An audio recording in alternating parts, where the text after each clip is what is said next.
This Gen 3 tier list probably looks completely insane to you. Blissey is ranked number 1 in the game, while Tyranitar, the consensus number 1 Pokemon according to most of the community, is all the way down at 11th place. Zapdos, who most rank in at least the top 5, is all the way down in the B tier, below Pokemon like Cloyster and Regice, who most consider pretty unviable. And most insane of all, Salamence is at the very bottom of this tier list, in C+ tier. Salamence is a consistent top tier threat in Gen 3 OU, almost always placing in the top 10, but in this tier list, it has found itself below such Pokemon as Sableye and Misdreavus. Why am I even showing you this ridiculous tier list? This is probably made by some noob who doesn't know anything, right? Well, no folks. This tier list was actually made by the number 1 Gen 3 OU player in the world right now, ABR. ABR just came off a huge win in Gen 3's biggest invitational tournament, outdoing every other top player in the world, and his results have been incredibly consistent for a long time.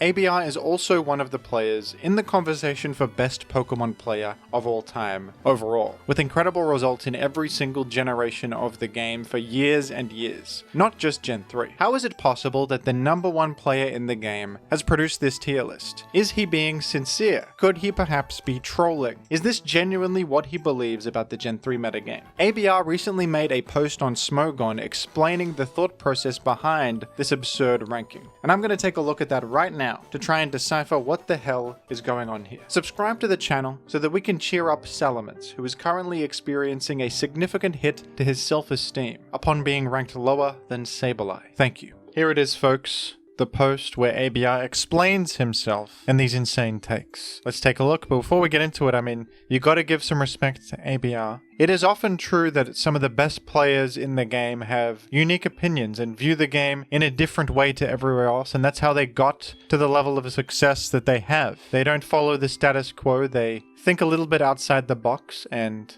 sometimes that reflects in their rankings. We've seen that with other players like Super Epic Ampharos, who put Metagross number 1. And when you think about Super Epic Ampharos as a player, that makes sense because she has a playstyle leaning towards offense, and Metagross enables offense better than anything else. She doesn't use Skarmory balance teams that much. ABR is an interesting player because he is all about consistency and famously hates inaccurate moves and inconsistent strategies that hinge on whether that be hinging on getting a good matchup or getting a specific interaction to go the right way. He wants a team that can function against a lot of different things on a consistent basis. He excels at using Spike's balanced teams, which is considered the strongest and most powerful archetype in the format, and that's probably going to inform his view on the game a little bit. That being said, he does enjoy offense teams and uses them to spice things up. You can't run the same kind of team every time or you'll get counter-teamed. But when he does run offense teams, he also has a unique view on them, has a unique take on how to build them, and goes against the grain in that sense as well. So let's take a look at the first statement here. He said, "This viability rankings is representative of my usage over the last 26 important ADV Tour games. While in theory, usage does not have to fully align with viability, I believe in putting my money where my mouth is. As such, I use things I believe to be good and don't use things I don't believe to be good." I think that's a fair statement. Some people do rank things with this ethos. Rather than, in a vacuum ranking each Pokemon, it's based on what am I actually using and bringing to tournaments. Even if Tyranitar is considered the number 1 Pokemon by most, what if I, as an individual, never bring Tyranitar and don't really like it for whatever reason? Then for me to rank Tyranitar number 1 might be disingenuous, whether the rest of the community thinks that's true or not. So that's the philosophy going into this. And the first crazy take is Blissey number 1, which most would not agree with this. Most would say Tyranitar, Skarm, or Metagross are the big 3. Most players say Tyranitar, quite a few say Skarmory, and then Metagross, some here and there say Metagross. Blissey, though, is a pretty uncommon opinion. Let's see what he has to say. "This is evidently going to seem crazy to most people." He's right about that. However, I used Blissey in over half my games. It's pretty much the only real special wall in Gen 3, and that type of defensive certainty is near mandatory when you are using things that invite special attacks. Spikers like Skarmory and Forretress invite special attacks, and as such, I use Blissey on roughly 99% of my spike balance teams. The only real exception would be Superman. Superman, if you don't know, is an archetype that aims to use as many levitating and flying type Pokemon as possible to fly over spikes and avoid them. It's sometimes seen in competitive Gen 3. And he's saying that even then, even on Superman teams, Blissey can fit and can do quite well. That is common to see Blissey on Superman teams just because you need the special wall. The other thing that makes Blissey so amazing is its set versatility between T-Wave, Toxic, Sing, Aromatherapy, Calm Mind, and Counter. You have a ton of options to choose from that help make it more of an active presence. I think all of that is very true, and I can kind of understand where he's coming from here. ABR is not the first pro player to put Blissey number 1. Arctic Breeze had that opinion in the past, and his reasoning for it made a bit of sense too, where he had a similar take that Blissey is the only true all-in-one special wall in this format, and that is just a really important thing to have on teams that improves consistency. And I think it kind of makes sense. If ABR is so high on this spikes balance supremacy idea, then Blissey is on the vast majority of those teams. If you don't have Blissey, it's probably an offense team. It's probably a totally different team that ignores having a special wall for something more aggressive like Jolteon or Aerodactyl. If you're running any kind of spikes balance team, Blissey is pretty mandatory. It's true. And you could argue that Blissey is even more mandatory than Skarmory or Tyranitar are, because you can run balanced teams without sand. Sometimes that's beneficial actually, because it lets you chip heal with leftovers or put more defensive pieces on the team to be more consistent that aren't Tyranitar. That's been done before. It's pretty good in fact. And Skarmory is not necessary because Forretress exists and can serve a similar purpose to Skarmory. So Blissey is the common factor that you see on the most consistent archetype in the game. That was Arctic Breeze's logic for Blissey number 1. That seems to be ABR's logic. And of all the crazy takes here, this is maybe the least egregious one. Blissey is an incredibly good Pokemon, and putting it number 1, certain players I can understand where they're coming from. I disagree, of course. I would not use Blissey probably as much as ABR does. I do not think as highly of it as he does, but I can understand this. But the next number 2 Pokemon in the game is a little bit crazy. Dugtrio number 2 is, I think this is the first time I've ever seen this. This is a very hot take. Dugtrio is usually highly ranked, but never this highly ranked. Dugtrio is an incredibly central part of the metagame with a high metagame impact, but number 2 for Dugtrio, I've not seen this before. Here's what he has to say. He says, "This is the best revenge killer in the tier by far. It can trap with minimal or no chip the following Pokemon: Blissey, Breloom, Celebi, Heracross, Jirachi, Magneton, Metagross, Tyranitar, and other non-OU Pokemon too. The main way to fight against Dugtrio is spikes, but Dugtrio with spin support is the overall most consistent team style in Gen 3, which also features Blissey. Dugtrio offense can often overwhelm spike teams by winning first as well. I also have to mention that lead Dugtrio is a trend that is absolutely real and makes people consider the lead meta in a different way. There is also the enabling of weather reset teams without Tyranitar that I love recently. So ABR thinks that spikes balance with Dugtrio is the best team style in the game.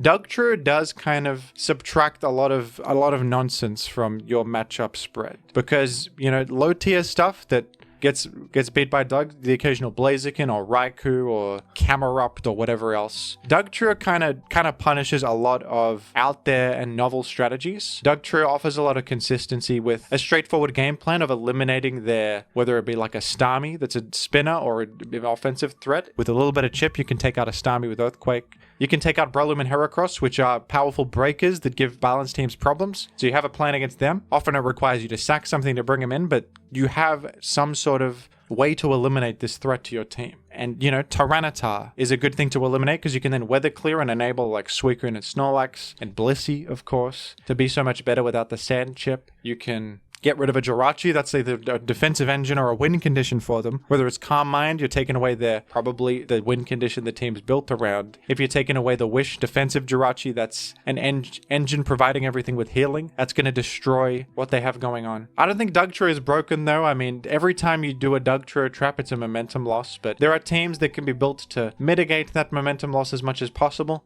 Teams that want the game to go longer and can take the time to defensively switch out when they are suffering from such a momentum loss. And ABR seems to think that that's the best team style in the game, and therefore Dugtrio is just below Blissey as a high-performing Pokemon for him. And then even outside of the spikes balanced teams, Dugtrio teams, for the purposes of offense, like beat up Dugtrio with bulk to survive Blissey Ice Beam, are also very powerful. And I feel a bit vindicated here because I was singing the praises of Lead Dug in the past, and now ABR is telling me that Lead Dug is a real thing. I told you folks, Lead Dug is pretty good because these slower teams can get destroyed by an aggro lead. Like a Smeargle can just spore and spike and blow up and get some real early momentum. Jinx, even a Tyranitar lead, you can just Earthquake them, and they might not KO, but Sometimes it does, and if it doesn't, you have their Tyranitar very chipped early, which leads to an easy elimination and just a couple spikes and they're gone, and you got the easy weather clear. It's not a bad way to open the game. But I agree with him on this. If you happen to see Breloom lead, they're also just gone. I agree with him about lead Doug. It's actually pretty good, but only on specific teams. So this one, I mean, it's very interesting, isn't it?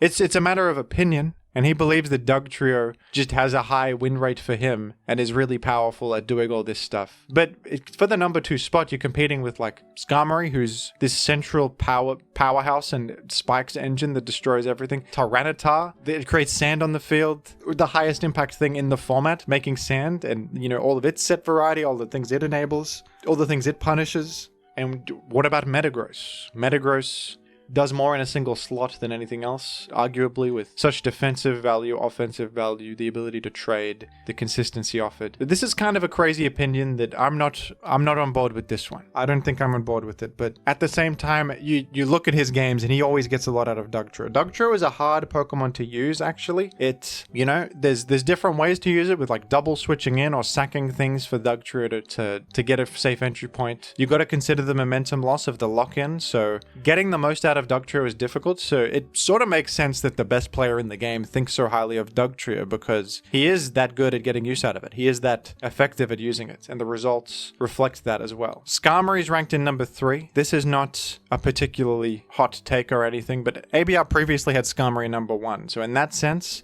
it's a change, and most would put Skarm in the top 2 as well. So it's a slight hot take to Skarm number 3. It's interesting what he said here, though. He says about Skarmory, spikes are more important than sand in terms of shaping Gen 3, and Skarm is the best spiker. The only reason I'm not putting it higher is my appreciation of other spikers, mostly Forretress, but Cloyster and Smeargle have their uses too that I will talk about. So, ABR seems to think that Skarm and Forry are somewhat interchangeable. Forry can serve the same purpose, and in fact, in some instances be better. So, for that reason alone, Skarmory is not higher. Interesting logic. He's ranking them based on how important is it that I have this on the team. Like Skarm, you could theoretically not put Skarm on a team and still have a very powerful team, but to not put Blissey or Doug is, I guess ABR thinks that they are better. Gengar is ranked next. Gengar at the top of A+, number 4 in the game. Here's what he has to say. Gengar only really fits on Spike's teams and Dugtrio teams, but 90% of my teams have one of those 2 elements, and Gengar is amazing when you can fit it. I believe that Explosion is the best, no matter what team. But things like Destiny Bond, Rain Dance, and modest full attacker sets are super cool alongside Explosion too. It's just fast with great immunities and offensive versatility. So long as you don't over-rely on Wisp, it will be good. That's interesting. Most people think Wisp is the best move on Gengar, but ABR hates the inaccuracy. That's fair. And I guess relying on something inaccurate is an inconsistent thing to do. It's true. ABR probably drops Wisp on Gengar more than anyone else, I would imagine, for that reason. Not wanting to rely on something that can be inconsistent. But he's absolutely right about this. Gengar is outstanding. Putting it above Metagross and, you know, obviously Tyranitar, Zapdos and stuff is uncommon, but this is also not that egregious of an opinion, especially because this is a skilled player and Gengar is famously a very skillful Pokemon. Not only on the in-game side of like how to use it game to game, because you know, you got to choose when to take a hit on Gengar, when to put it in range of death to certain things. When to like explode with it, that's a big decision. When to Destiny Bond, you know, when to save it as an offensive threat. Gengar is so dynamic in-game and out of game because building with Gengar can be very complicated and very intricate. And the best team builders in the game have always used Gengar in seriously creative ways he mentioned Rain Dance here. That's a pretty uncommon thing on Gengar, but I mean, ABR is really a fan of the Weather Clear thing and Rain Dance with Suicune. So, and Modest as well. Modest is not usually seen on Gengar. Usually you want the speed, but that's interesting. Allowing Gengar to pose more of an offensive threat. And Explode it's a fantastic move. He's right. Explosion. You can trade with Blissey in key moments. You can get momentum, deny the enemy a turn. I don't have that much of a problem with this ranking of Gengar, and I think, in fact, it's kind of epic to see Gengar receive this much respect from a top player. Gengar used to be number 2 on the VR back in the day when I started playing. Gengar was number 2, and then it got overtaken by like Skarmory, Zap, Metagross. To see Gengar higher than like Tyranitar even is pretty crazy. I love Gengar, so I think this is cool. Up next is Metagross. And a lot of people would think this is pretty low for Metagross. Most people put Metagross number 3. Tyranitar, Skarm, Metagross is the general consensus. This is pretty low for Metagross. Below Doug and Gengar especially. He said, this is the best Pokemon at exploding and enabling offensive strategies. I like Choice Band, Mixed Metagross, and Agility. Metagross a lot, because the other sets feel like they rely on mash accuracy more. I also like how these sets play into Skarmory teams, because Choice Band and Mixed threaten Skarm direct, and Agility means you can explode on a defensive piece, because Doug can't revenge KO you anymore. However, it is not a great physical wall or Dragon Dance answer, and that needs to be kept in mind. Coming from ABR, that makes sense. A lot of players use Metagross as their Dragon Dance, Tyranitar, or Aerodactyl check. It usually gets the job done if it just lands a Meteor Mash. You just have to land a Meteor Mash, that's it. Because Metagross usually lives at Earthquake in most situations, from +1 tar if it's healthy enough, and then KOs it back with Mash. But ABR hates the inaccuracy and doesn't like to hinge his entire answer against the most common Pokemon on something that can just miss.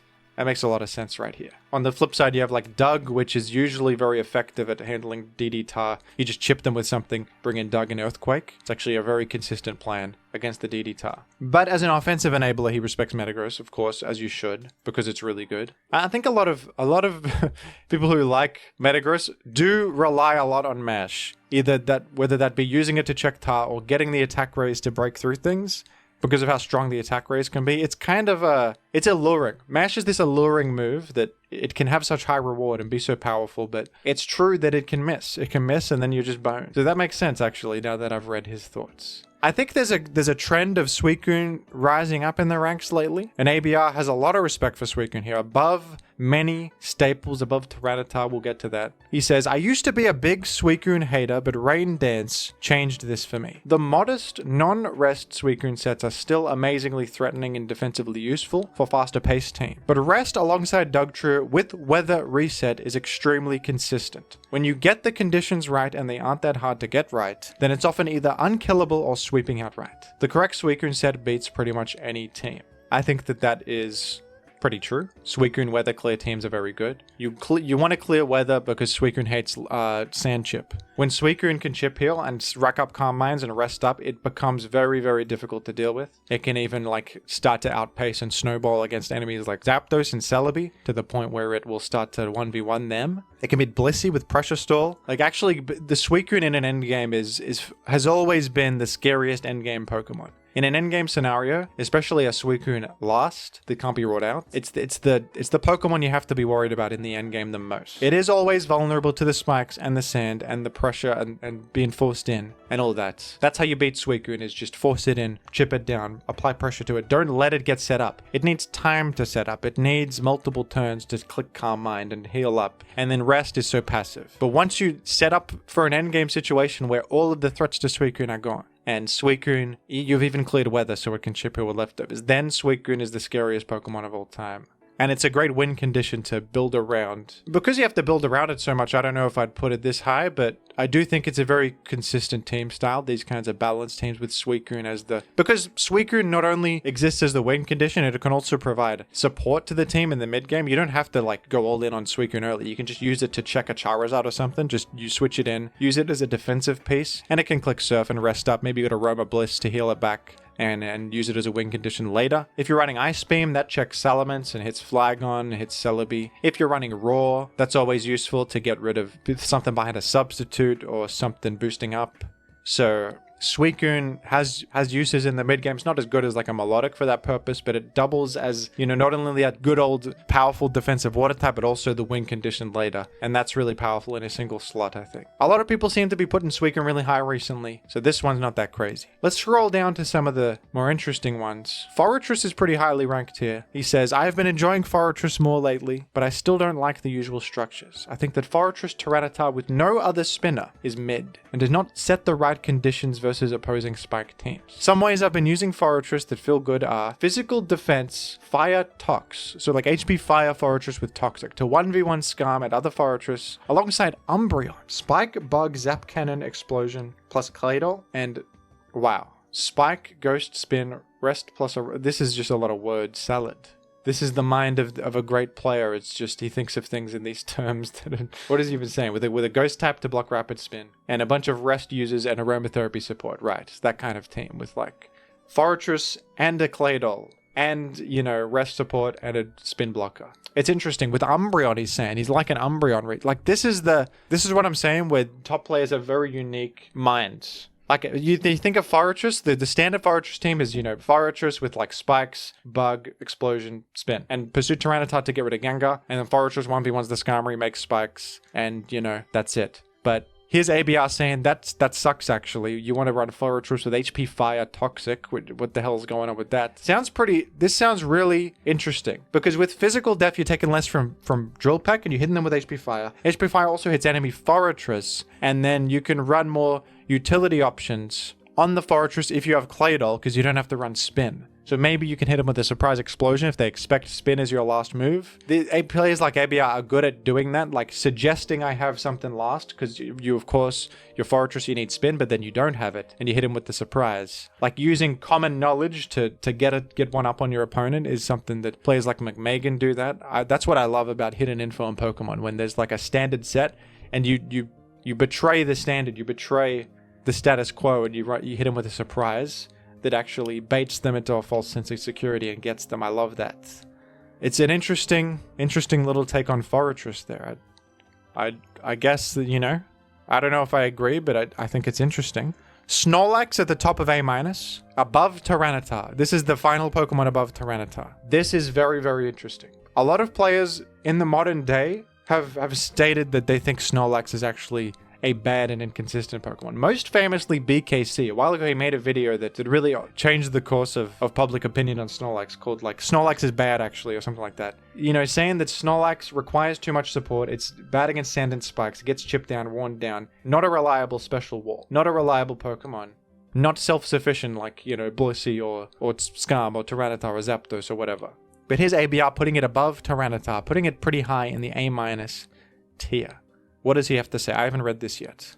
ABR says that Snorlax is one of the best traders and most important Pokemon in the tier for spikeless and Dugtrio-less teams. That's true. Snorlax can be a huge win condition with the curse set on teams that don't have progress making from spikes and, the ability to trap key enemies with Dug. Anyway, he says, whether you use Magneton, Metagross, or both to beat down Skarm, that will generally open up enough room for Lax to do its thing. It's far from a perfect special wall, but it, like Claydol, soft checks about every mon in the tier, yet does so with a much stronger explosion. That is true. Snorlax is an extremely bulky Pokemon, and soft check is a good word that I quite like. It in a pinch, Snorlax can survive a hit from just about anything and then explode back. If you're in trouble against, like, a Dragon Danced Up Gyarados that you weren't prepared for, Snorlax will be the guy on your team that can probably live a hit from pretty much anything and hit him with the explode in a pinch to get you out of a bind. That's true, so you could view Snorlax in that way as like a flexible answer to a lot of things, as well as a special wall, similar to Blissey with the normal typing. The Great Bulk does not have, natural cure, doesn't have healing and all that, but it has offensive pressure. And he's right that if you take out Skarm, Snorlax usually has open season to destroy everything. It's a tale as old as time. It's one of the oldest archetypes and one of the tried and true ones in Gen 3. Magneton plus Snorlax. It's a combo that will probably be relevant for the rest of time. And it's pretty good. This is a lot of respect from Snorlax from a top player, and I for one am here for it. I think Snorlax is a great Pokemon, and I can't really disagree with this that much. Here's what he says about Tyranitar. This is what you've been waiting for. Why the hell is Tyranitar so low on the list? And by the way, Swampert is so low as well. We'll get to that. Here is what he has to say. Okay, yes, Tyranitar is low on my VR. And I only used it in 5 out of 26 games. That's crazy, actually. 5 out of 26. That is a very low Tyranitar usage. Most players, Tyranitar is their number 1 most used Pokemon. Most Pro Gen 3 players. 5 out of 26 games in the last, and very important tournaments, mind you, is very alarming. He says, I did not get rampantly swept by Snorlax, Suicune, or Slaking. Interesting. A lot of people have the idea that Tyranitar improves consistency against all of these Pokemon because the Sand punishes them all. Sand really punishes Snorlax, Suicune, and Slaking can really destroy entire teams if you don't have Sand up. And he says, so why do I use less Tyranitar than most? I think it is a jack of all trades that does not excel at any one role. It is not a physical wall, special wall, explosion trader, spinner, spiker, or spike immune. It can trap, but not as majorly as Dug or Mag. It can soft check Zapdos while applying pressure on a Blissey, but performing one role worsens its ability to do the other. Interesting. Well, like its health is so limited and it takes a little bit too much from Zapdos to do that reliably, I suppose. It often needs spikes to get past its checks, like water types, Swampert, whatever. But using a slow Pokemon with no defined defensive niche on a Spike team is hard to do. I would often rather be using a Rapid Spinner, Dugtrio, or Gengar on my Spike teams. Yeah, all of those Pokemon provide a lot. The Spinner gives you insurance against enemy spikes. Dug, can trap a lot of different things. And Gengar is Spike immune itself, blocks Rapid Spin, and also is an offensive threat. It's doing a lot. I guess he's saying all those Pokemon are more useful than Tyranitar. Sand is nice in some games, but hurts a lot of your own Pokemon too.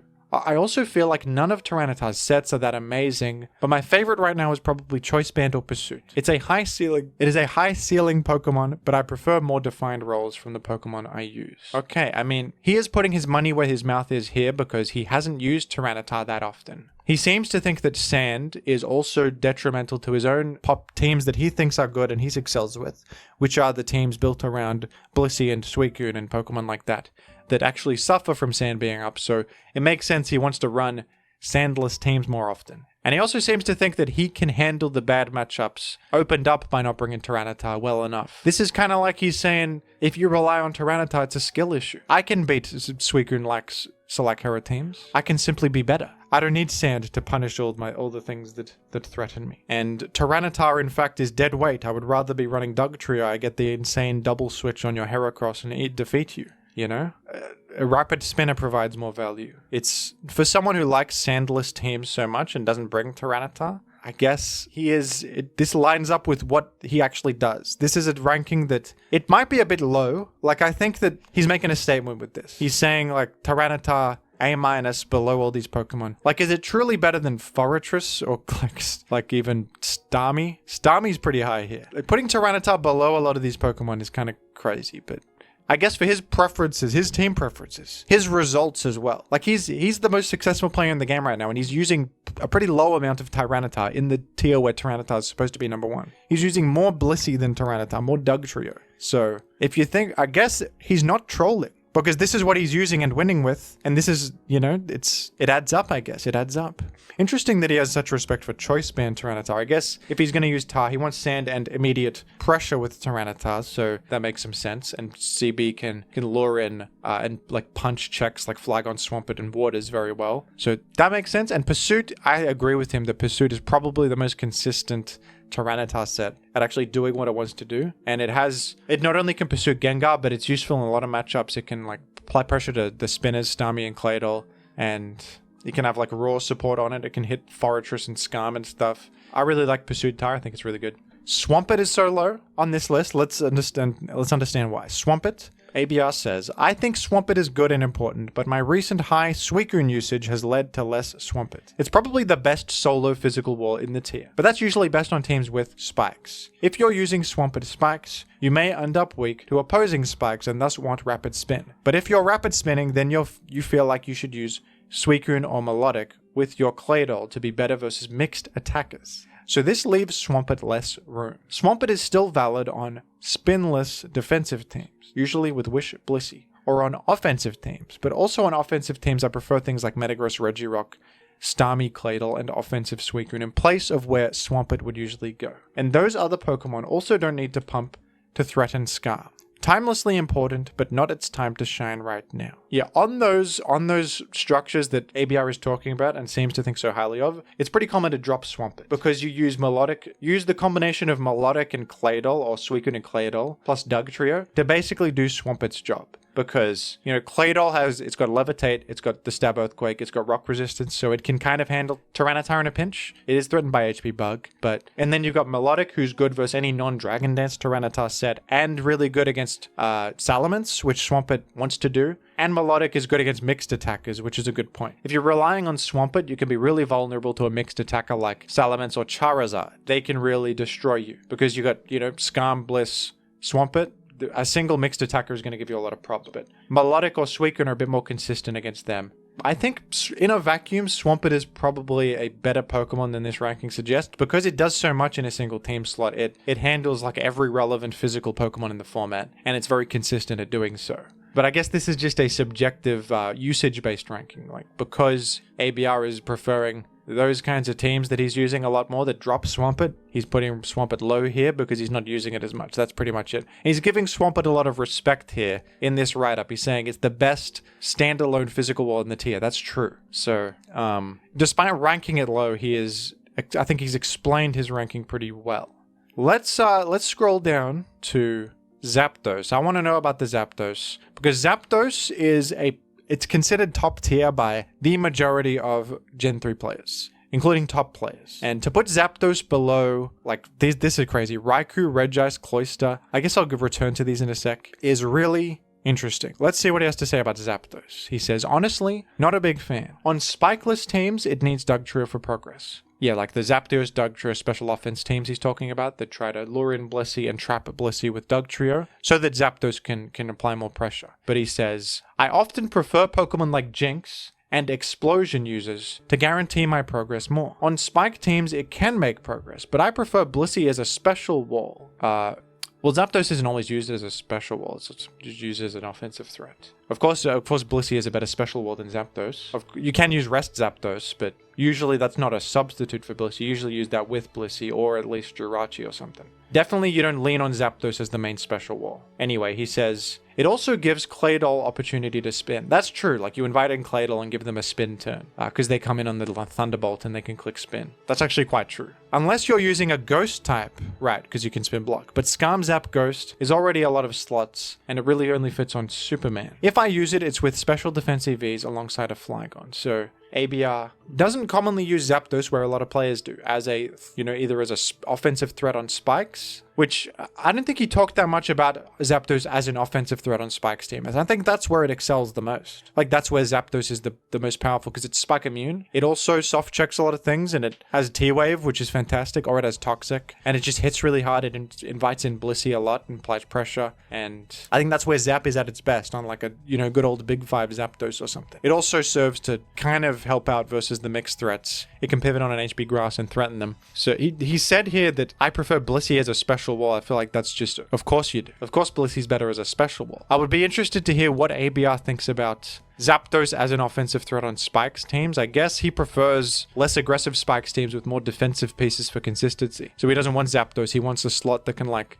keep the game going along. That's interesting. Anyway, let's go back up to the Pokemon apparently superior to Zapdos. Cloyster is here. Cloyster is a Pokemon that a lot of people actually think shouldn't be OU anymore. It's not that popular anymore. It's not that commonly seen in tournaments, or at least not as much as it used to be. But ABR is ranking it pretty high, which I think is cool. I've always really enjoyed Cloyster. Let's see what he has to say. He said, used to not be a fan, but now I am. I still don't really use it as a Skarm replacement, but I like it as a spiker on more offensive teams, alongside trappers. I had some success with Cloy Mag and Cloy Dug, as Cloy's Explosion is a good way to secure those traps.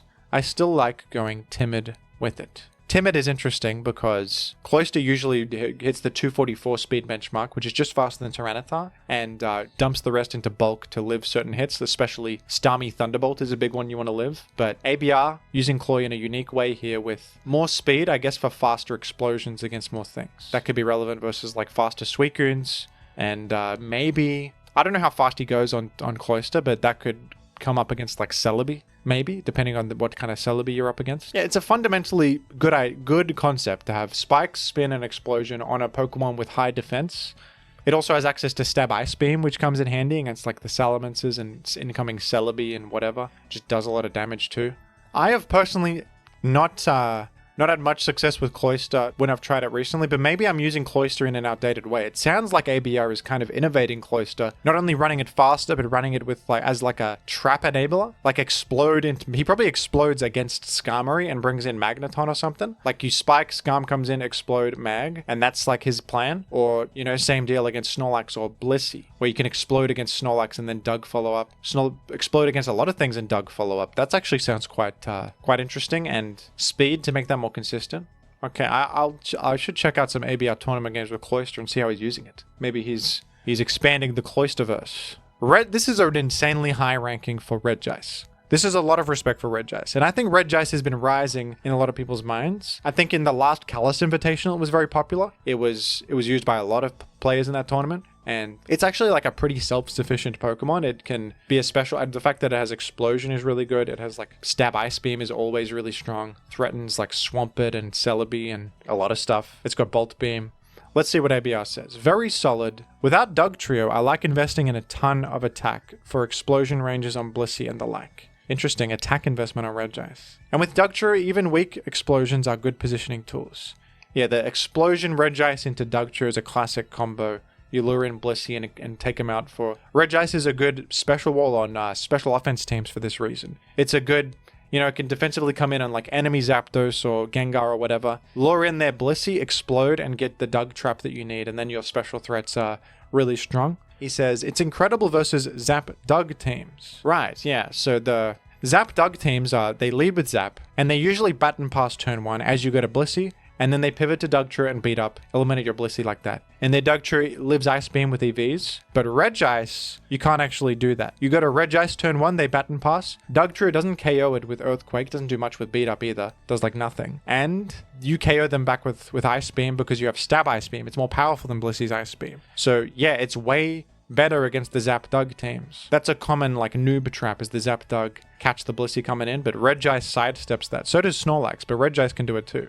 And he says, Regice is also good versus Spikes teams that lack Blissey. Against Blissey, you just trade and open up for something, like Offensive Starmie, which is plenty good. Seismic Toss is a neat trick alongside leads that are Zapdos weak, so you can break the sub pass. Interesting. Like Seismic Toss against a Zapdos clicking sub.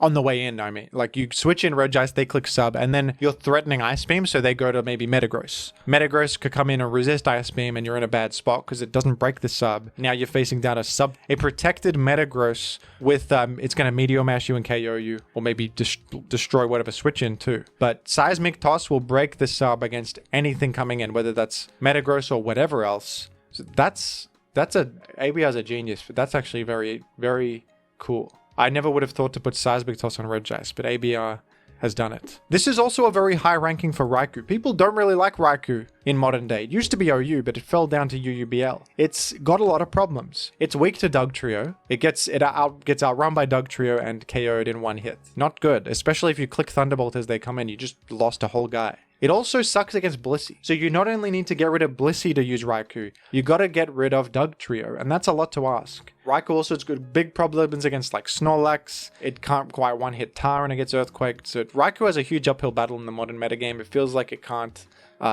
specifically against like meta teams. Against non-meta teams, Raikou thrives because it's fast and it Carmines up and snowballs and substitutes and just one-hits everything. Raikou is a huge off-meta punisher. That's the strength of Raikou. If you're running something weird, you probably have a terrible Raikou matchup. But against like standard meta teams, with, Blissey, Dug, Claydol too, Claydol's a bad matchup, Raikou struggles. So what does ABR have to say here? Super deadly in the late game. In my opinion, a better function than leading with it most times. So he doesn't like a leading with Raikou, prefers it in the back as a win condition. You can gain substitute on a ton of mons. Refresh Swampert, Skarmory if you're last mon. That means if Raikou is your last Pokemon in the game, you can't be roared anymore, so you can beat Skarmory, as they can't roar you and you can sub and Carmine. Similar to what Suicune does. Non-Carmine pass Celebi, that's true. That's true, because if they don't have Carmine, they can't match your boost, they can't Leech Seed you, and they can't break your sub either if you Carmine enough because you have too much special defense. Raikou also beats Carmine Blissey, Defensive Jirachi, Gengar. This is all true. Raikou has good matchups against all of these. Defensive Jirachi has some sets run Wish, Fire Punch, Toxic Protect. That gets so destroyed by Raikou because the Fire Punch is doing nothing near enough and you can just sub Carmine and seriously farm them.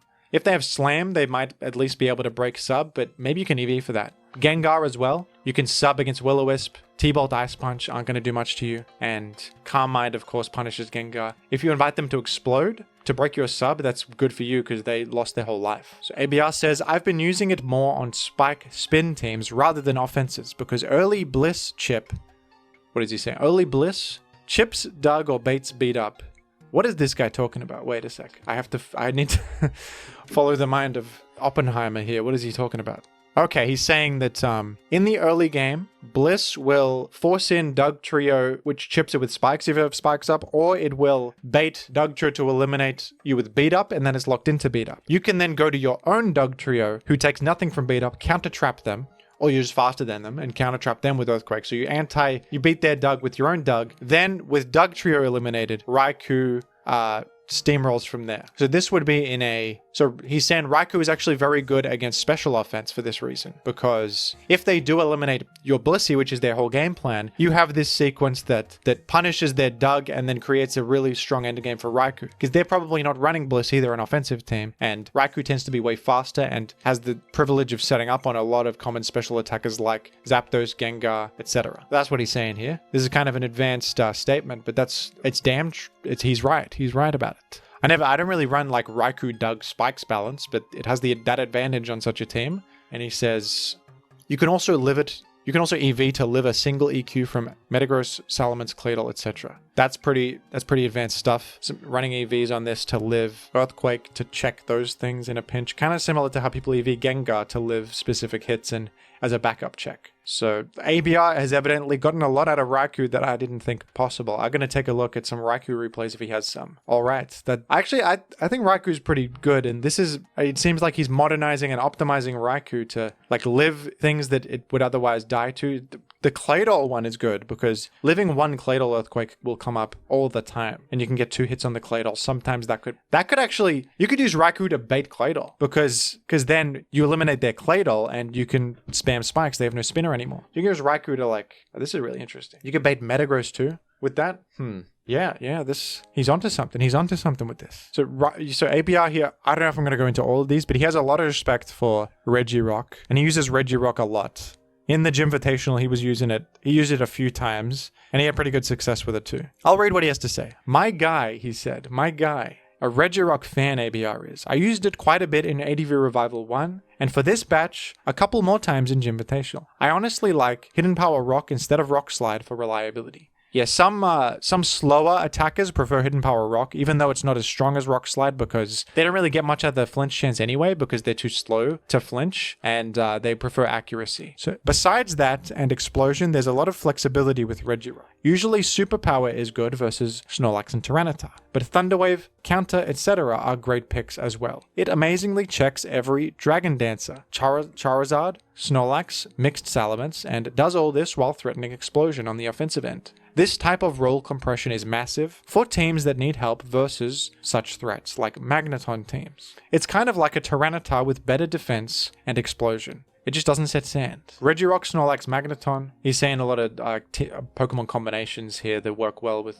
Regirock. IMO, these are all good and honestly fairly consistent. I think that he is absolutely right. I think Regirock is really good. It just has the bulk to similar to what I said about Snorlax, is it's a soft check to like everything. Maybe not offensive water types. It's not going to live, a Starmie or Suicune Hydro Pump. But what's lovely about it is that Dug can't KO with Earthquake. Metagross, Mash won't quite one hit, and they are frightened of counter too. So you can use like bluffing to, are you going to really hit me? You might get countered. Maybe rethink yourself. What I hate about Regirock is that it invites in Swampert.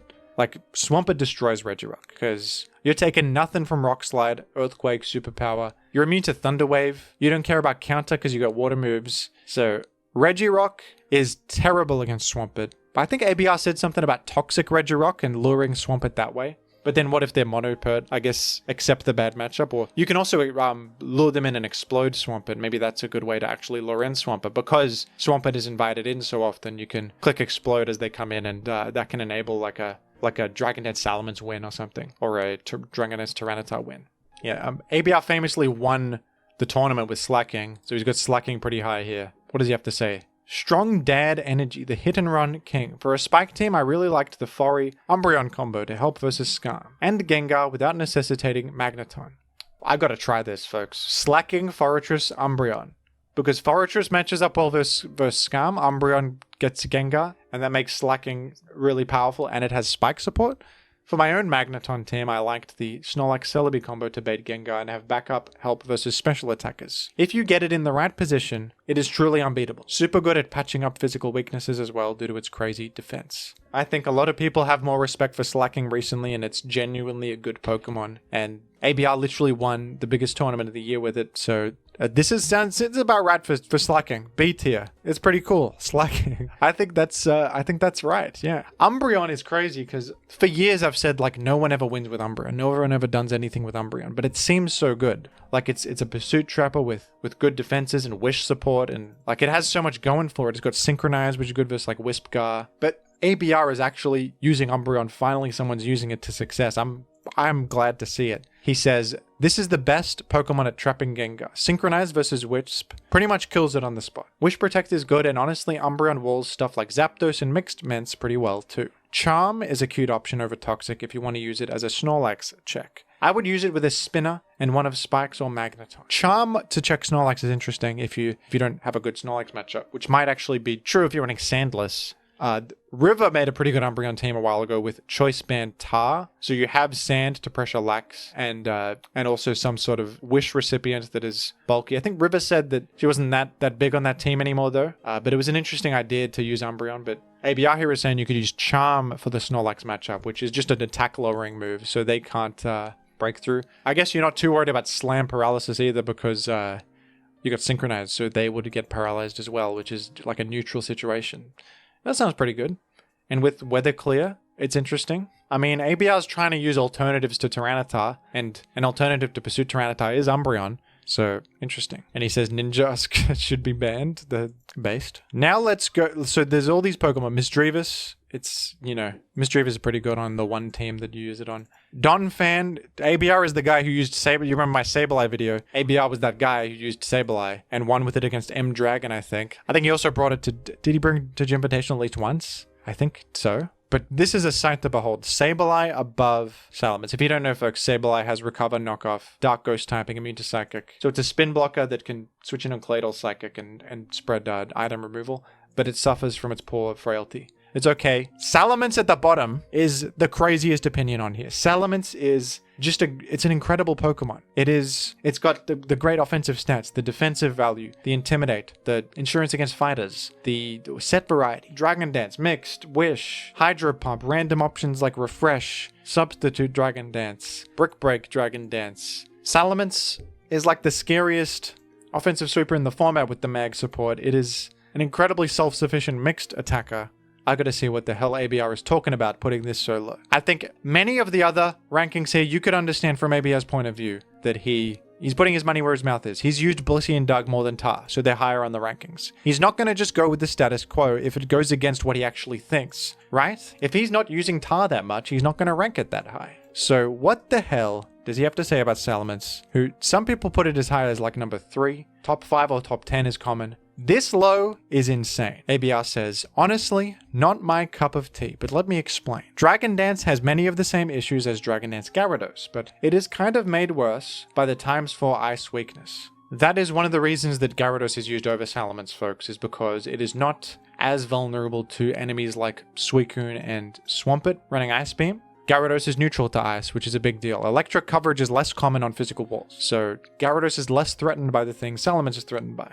Gyarados suffers from its speed tier not being great. It's bad matchup into like Zapdos, Gengar, and Aerodactyl, who can all check it, but Gyarados is also very good in its own right with options like Thunderwave and Double Edge. Anyway, mixed Salamence is overall its best set. That's what most people think. But I don't know if Intimidate really justifies it over Charizard, which is a much better breaker. Wow, he thinks Charizard is better than Salamence as a mixed threat. That is a unique opinion. I think this is the first time I disagree with him. Zard is good, but Intimidate does offer a lot. Intimidate offers, I mean, how many times does Intimidate save you in in-game situations? Like, Intim spam against a Snorlax might save your life, or a Tyranitar. If your Swampert goes down early or something, there's always the threat of like coming in on the Salamence with Earthquake. That can even, just the mind game of that being possible. Charizard, on the other hand, isn't actually achieving much on the way in. Charizard defensively checks less things. Specifically the fighter matchup, Salamence provides a lot with Intimidate. What else does he have to say? I mean, Charizard is great, self-sufficient attacker, very good, but I think Salamence fits way more often on like Spike's teams than Charizard does.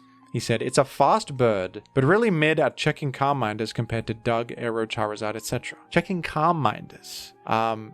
Yeah, Charizard's better against Calm Mind, Celebi, and Jirachi because it hits them with the big stab fire move. Charizard certainly hits harder with fire. Salamence has the more flexible... I mean, Salamence is better in other matchups. Better against the fighters, and the Brick Break off the good base attack is more threatening to Tyre and Blissey and Snorlax and stuff. But it's true that Charizard is better against the Calm Minders. I don't know why he's comparing Salamence to Dugtrio and Aerodactyl. I feel like they exist in different... categories. I don't know if... Like Zard, I understand the comparison. Zard helps you in different matchups and is the role of a mixed attacker, but Dugtrio being on your team is not really related to Salamence being on your team. It's not like they're... Maybe he does view them as interchangeable, like he would rather just put Dugtrio or Aero on the team instead of Salamence to it. Maybe he just views that as interchangeable, actually. He might be just thinking differently to me here. He says that Choice Band Salamence has a defined niche of being good versus fighting types in Suicune. It's also good versus, like, it applies a lot of pressure to Swampert and Melodic and stuff too. But it's still Choice Band Salamence and can often thud super hard versus TSS. That's true, I'm not huge on Choice Band Salamence, but I do rate Mixed Salamence and Dragon Dance Salamence high. I'm ranking it out of respect, but I genuinely used 0 Salamence in my last 26 games. Wow. He didn't use Salamence once? Really? That's actually kind of surprising. I guess he just doesn't like it. Maybe. And I never felt the urge to build with it. I suppose in a way, if you didn't use it once, you are ranking it honestly, but I think to an extent, this is where maybe it goes too far with their own ranking based on your own usage, because you have to acknowledge the inherent strengths of Salamence, even if you're not using it, I think. I think Salamence is not this low in earnest. Maybe you're not building with it recently, but, you know, like you didn't put, like, just like what you said about Swampert, you gave some respect to Swampert even though you're not using it that much, but I guess this has literally 0 usage, so it's a bit different to that. Maybe this is a case where I think you should have ranked it based on its actual power level and not your own usage. This seems like a preference thing rather than ranking it honestly. There's no way Salamence is actually this bad on a ranking.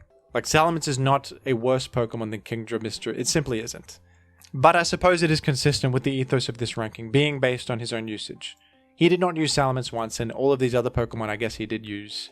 So that's the logic.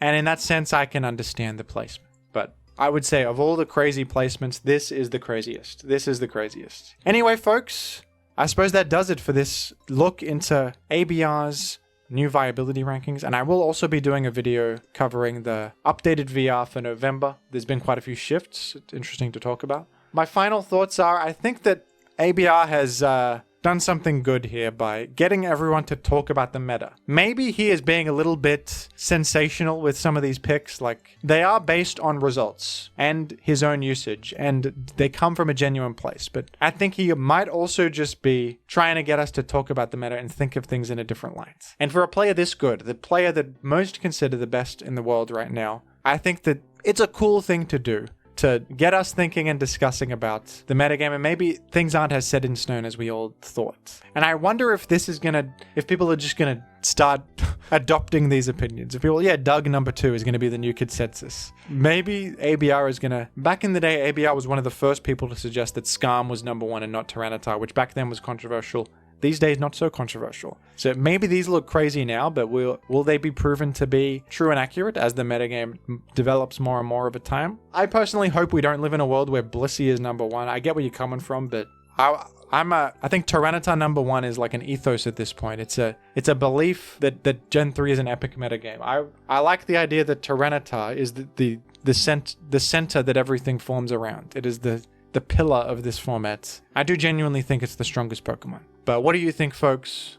Did you think this was interesting? Did you think that these unique opinions were worthy of being shown to the world, or perhaps ABR is trolling? Let me know down below, and thanks for watching as always.